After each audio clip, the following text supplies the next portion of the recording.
नमस्कार.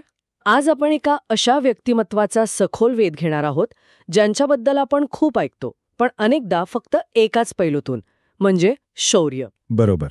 पण त्यांची विद्वत्ता, त्यांची प्रशासकीय जाण आणि त्यांच्या वाट्याला आलेले गैरसमज, हे सगळंही तितकंच महत्वाचं आहे. नक्कीच. आपण बोलतोय छत्रपती शिवाजी महाराजांचे सुपुत्र छत्रपती संभाजी महाराज यांच्याबद्दल. आणि आपल्या या चर्चेचा आधार आहे विश्वास पाटील यांचं संभाजी हे पुस्तक, जे खूप प्रसिद्ध आहे. अगदी. हे पुस्तक केवळ घटना सांगत नाही, तर त्यामागच्या भावना, विचार यांचाही मागोवा घेतं. म्हणजे एका वादळी पण अत्यंत तेजस्वी आयुष्याचा प्रवास उलगडतं. अनेकदा जी प्रतिमा रंगवली जाते त्या पलीकडचे संभाजी महाराज समजून घेण्याचा आपला प्रयत्न राहील. अगदी योग्य मुद्दा. कारण संभाजी महाराजांचं व्यक्तिमत्व हे असं एकांगी नाहीये. ते खूप काय म्हणतात तेव्हा मल्टीफॅसेटेड आहे. बरोबर. एका बाजूला रणांगणावर गाजवणारे योद्धे, तर दुसऱ्या बाजूला संस्कृतमध्ये राजनीतीवर ग्रंथ लिहिणारे पंडित. हेच तर आश्चर्य आहे. आणि तिसरी बाजू म्हणजे अंतर्गत कलह आणि औरंगजेबासारखा बलाढ्य शत्रू, या सगळ्यांशी ते एकाच वेळी लढत होते, एक स्ट्रॅटेजिस्ट म्हणून. खरंय. विश्वास पाटील यांचं पुस्तक याच गुंतागुंतीच्या पैलूंना समोर आणतं असं मला वाटतं. त्यांच्या आयुष्यातले महत्वाचे टप्पे, त्यामागची कारणं, परिणाम, हे सगळं या पुस्तकाच्या आधारे समजून घेणं खरंच खूप उद्बोधक ठरू शकतं. तर मग सुरुवात त्यांच्या जडणघडणीपासून करूया. नक्की. जन्म 14 मे 1657, पुरंदर किल्ल्यावर. पण अगदी लहानपणी, म्हणजे अवघ्या 2 वर्षांचे असताना त्यांच्या आई सईबाई यांचं निधन झालं. म्हणजे मातृसुखाला पारखे झाले ते लहानपणीच. पण त्यांची बुद्धिमत्ता, त्यांची ग्रहणशक्ती विलक्षण होती असं पुस्तक सांगतं. अगदी. वयाच्या 8व्या वर्षीच म्हणे त्यांना संस्कृत, हिंदी, फारशी या भाषा येत होत्या, मोडी लिपीही वाचू लिहू शकत होते. 8व्या वर्षी? आणि पुढे जाऊन तर पोर्तुगीज, उर्दू या भाषांमध्येही त्यांनी प्रावीण्य मिळवलं. ही गोष्ट खूप महत्वाची आहे. म्हणजे बघा, लहानपणी आईचं छत्र नाही, पण आजी जिजाऊंचं मार्गदर्शन मिळालं. बरोबर. यातून एक प्रकारची कणखरता, स्वावलंबन त्यांच्यात लहानपणापासूनच आलं असावं. आणि ही बहुभाषिकता, हे केवळ शब्द शिकणं नव्हतं ना? नाही, अजिबात नाही. याचा अर्थ होता वेगवेगळ्या सत्तांशी, संस्कृतींशी संवाद साधण्याची क्षमता मिळवणं. म्हणजे भविष्यातल्या नेतृत्वाची तयारीच होती ती एक प्रकारे. अगदी. पाटील हेच सूचित करत असावेत पुस्तकात. ही तयारी योगायोगानं नव्हती, ही घडवली गेली होती, जी त्यांना पुढे प्रशासन आणि मुत्सद्देगिरीत उपयोगी पडली असणार. नक्कीच. आणि याच काळात युद्धकलेचं शिक्षण तर सुरू होतंच. आणि 8 वर्षांचे असतानाच त्यांना 11,000 मनसबदार म्हणून मुघल दरबारी जावं लागलं होतं. मिर्झा राजे जयसिंग यांच्यासोबत, पुरंदरच्या तहानंतर. काय अनुभव असेल तो एका लहान मुलासाठी, शत्रूच्या दरबारात वडिलांच्या आदेशाने एका जबाबदारीसह वावरणं. निश्चितच. ही आग्रा भेट आणि तिथूनची सुटका, याचा त्यांच्या मनावर खूप खोल परिणाम झाला असणार. काय वाटतं, काय शिकले असतील ते तिथे? मुघलांचा ते वैभव, ती ताकद, पण त्याचबरोबर त्यांची कपटी राजनीती, ते दरबारातले डावपेच, हे सगळं त्यांनी अगदी जवळून पाहिलं असणार. पुस्तक याकडे एक राजकीय शिक्षण म्हणून पाहतं, केवळ एक घटना नाही. बरोबर. तिथलं वातावरण, औरंगजेबाची ती भेदक नजर, मान अपमान, यातून ते बरेच काही शिकले. आणि मग परत आल्यावर वडिलांसोबत मोहिमांमध्ये प्रत्यक्ष सहभाग. सुरतेच्या दुसऱ्या लुटीच्या वेळी ते होते सोबत. त्यांचा पराक्रम, आत्मविश्वास वाढत गेला. पण पुस्तकात उल्लेख आहे की त्यांच्या स्वभावात एक प्रकारचा परखडपणा होता, स्पष्ट वक्तेपणा. जे मनात आहे ते थेट बोलून दाखवणारे. आणि हाच परखडपणा कधीकधी अडचणीचा ठरतो, नाही का? विशेषतः प्रस्थापित व्यवस्थेत. 1680 मध्ये शिवाजी महाराजांचं निधन झालं आणि 1681 मध्ये संभाजी महाराज छत्रपती झाले. पण तो राज्याभिषेक सोपा नव्हता. अंतर्गत संघर्ष होता. अगदी. गादीसाठी स्पर्धा होती. काही मंत्र्यांशी त्यांचे तीव्र मतभेद होते, जे शिवाजी महाराजांच्या काळापासूनचे होते. पुस्तक काय म्हणतं याबद्दल? हे मतभेद धोरणात्मक होते की वैयक्तिक? पुस्तक दोन्ही बाजू मांडण्याचा प्रयत्न करते असं दिसतं. काही मतभेद नक्कीच धोरणांवर आधारित होते. जसं की प्रशासन कसं चालवावं, शत्रूंशी कसं वागावं, याबद्दल त्यांची स्वतःची एक वेगळी दृष्टी होती, जी कदाचित जुन्या अनुभवी मंत्र्यांच्या विचारसरणीपेक्षा वेगळी असेल. पण त्याच वेळी काही वैयक्तिक महत्वाकांक्षा, गैरसमज यांनीही या संघर्षाला खतपाणी घातलं, असं पुस्तकातून जाणवतं. अण्णाजी दत्तोंसारख्या अनुभवी मंत्र्यांशी त्यांचे संबंध ताणले गेले होते. आणि या सगळ्या अंतर्गत समस्या सुरू असतानाच बाहेर एक मोठं वादळ घोंगावत होतं. औरंगजेब तो स्वतः आला होता दक्षिणेत, सगळी ताकद पणाला लावून. अंतर्गत विरोध हाताळायचा आहे. आणि दुसऱ्या बाजूला जगातल्या सर्वात शक्तिशाली बादशहांपैकी एकाशी लढायचे, तेही कमी साधनांनिशी.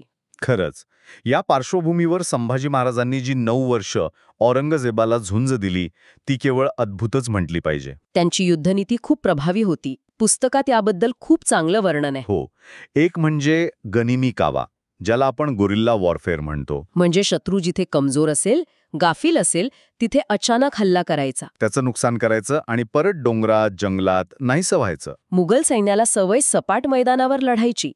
त्यांना हा सह्याद्रीतला छुपा हल्ला हैराण करून सोडत होता. अगदी. आणि दुसरी महत्वाची गोष्ट म्हणजे शत्रूची रसद तोडणे, लॉजिस्टिक्स वॉरफेअर. औरंगजेबाचं सैन्य प्रचंड मोठं होतं. लाखो सैनिक, हत्ती, घोडे. या सगळ्यांना रोज अन्नधान्य, चारा, दारुगोळा लागायचा. मराठे काय करायचे? येणारे काफिले लुटायचे. यामुळे मुघल सैन्याची उपासमार व्हायची, त्यांची ताकद कमी व्हायची. ही खूप हुशारीची रणनीती होती. आणि त्यांनी केवळ बचाव केला नाही, ते स्वतःहून मोहिमा काढत होते. बरोबर. जंजिऱ्याच्या सिद्धीविरुद्ध, गोव्याच्या पोर्तुगीजांविरुद्ध, म्हैसूरच्या चिक्कदेव राजाविरुद्ध स्वतः नेतृत्व करत होते. बरहाणपूरसारख्या मुघलांच्या महत्वाच्या शहरावर अचानक हल्ला करून त्यांनी खळबळ उडवली होती. म्हणजे एकाच वेळी अनेक आघाड्यांवर ते लढत होते. आणि यात आणखी एक गोष्ट, युरोपीय सत्तांशी त्यांचे संबंध. हो, पोर्तुगीज, इंग्रज, डच या सगळ्यांशी त्यांनी संघर्ष पण केला आणि वेळप्रसंगी तहही केले, नौदल युद्ध सुद्धा केलं. हे काय दाखवतं? हे दाखवतं की त्यांची दृष्टी फक्त सह्याद्रीपुरती मर्यादित नव्हती. त्यांना किनारपट्टीचं, समुद्राचं महत्त्व कळलं होतं. या सगळ्या सत्तांशी संतुलन साधणं, स्वराज्याचं हित जपणं, हे मोठं राजकीय कौशल्य होतं. हो ना. पुस्तकात या आंतरराष्ट्रीय संबंधांवर कसा प्रकाश टाकलाय? पुस्तक दाखवून देतं की संभाजी महाराज या युरोपीय सत्तांना फक्त व्यापारी म्हणून बघत नव्हते. त्यांच्या वाढत्या राजकीय आणि लष्करी महत्वाकांक्षेची त्यांना पूर्ण जाणीव होती. उदाहरणार्थ, पोर्तुगीजांनी मराठ्यांच्या शत्रूंना मदत केली म्हणून त्यांनी थेट गोव्यावर आक्रमण केलं आणि ते जवळपास जिंकलंच होतं. अच्छा. इंग्रजांशीही त्यांचे संबंध कधी चांगले तर कधी तणावाचे राहिले.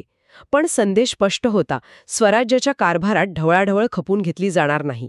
हे त्यांच्या सार्वभौमत्वाच्या कल्पनेचं प्रतीक होतं. म्हणजे लष्करी नेतृत्वासोबतच एक कणखर प्रशासक आणि मुत्सद्दी म्हणूनही ते उभे राहतात. 9 वर्ष औरंगजेबाला रोखून धरणं, त्याला प्रचंड पैसा आणि मनुष्यबळ खर्च करायला लावणं, हे खरंच मोठं यश आहे. हो, कदाचित इतिहासात या पैलूकडे आपण अधिक लक्ष द्यायला हवं. आणि या सगळ्या रणधुमाळीत, राजकारणाच्या गदारोळात एक अत्यंत विस्मयकारक गोष्ट म्हणजे त्यांची विद्वत्ता. बरोबर. त्यांची साहित्य निर्मिती. त्यांनी केवळ तलवार चालवली नाही, तर लेखणीही तितक्याच ताकदीने चालवली. संस्कृत भाषेत बुधभूषण नावाचा ग्रंथ रचला त्यांनी, राजनीती आणि धर्मशास्त्रावर आधारित. हे कसं शक्य झालं असेल इतक्या धामधुमीत? हेच तर त्यांच्या व्यक्तिमत्वाचं वेगळेपण आहे. बुधभूषण हे काही फक्त श्लोकांचं संकलन नाहीये. नाही, तो एक सखोल वैचारिक ग्रंथ आहे. राजा कसा असावा, त्याची कर्तव्य काय, प्रजेचं हित कसं साधावं, न्याय कसा करावा, यावर मार्गदर्शन आहे. आणि त्यात विविध शास्त्रांचा, काव्याचा, पुराणांचा उल्लेख आहे, जे त्यांच्या अफाट वाचनाची, चिंतनाची साक्ष देतं. एकाच व्यक्तीमध्ये योद्धा आणि पंडित असा संगम फार क्वचित आढळतो. विश्वास पाटील पुस्तकात जोर देऊन सांगतात की बुधभूषण हे त्यांच्या केवळ विद्वत्तेचं नाही, तर त्यांच्या प्रशासकीय आणि राजकीय दूरदृष्टीचा पुरावा आहे. अगदी. अनेकदा त्यांच्या केवळ लष्करी प्रतिमाखाली हा पैलू झाकला जातो. शत्रूंनाही त्यांच्या या विद्वत्तेचं आश्चर्य वाटल्याचे उल्लेख आहेत म्हणे. हो, एका तरुण राजाकडून जो सतत रणांगणावर आहे, इतक्या प्रगल्भ लेखनाची अपेक्षा करणं कठीण होतं त्या काळात.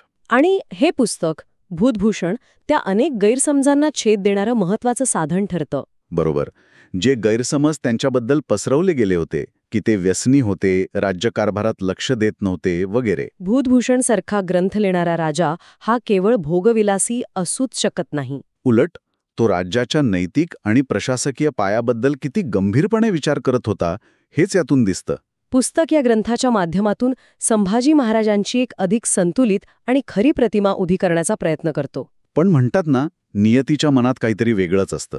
हो, इतकं शौर्य, विद्वत्ता, धाडस असूनही त्यांच्या नशिबी आला विश्वासघात. फेब्रुवारी 1689 कोकणातील संगमेश्वर. तिथे ते काही निवडक साथीदारांसोबत असताना एका फितुरीमुळे मुघल सरदार मुकरब खानने त्यांना अचानक घेरलं. यात गणोजी शिर्के, जे त्यांचे मेव्हणे होते, त्यांनीच फितुरी केल्याचा प्रबळ संशय व्यक्त केला जातो.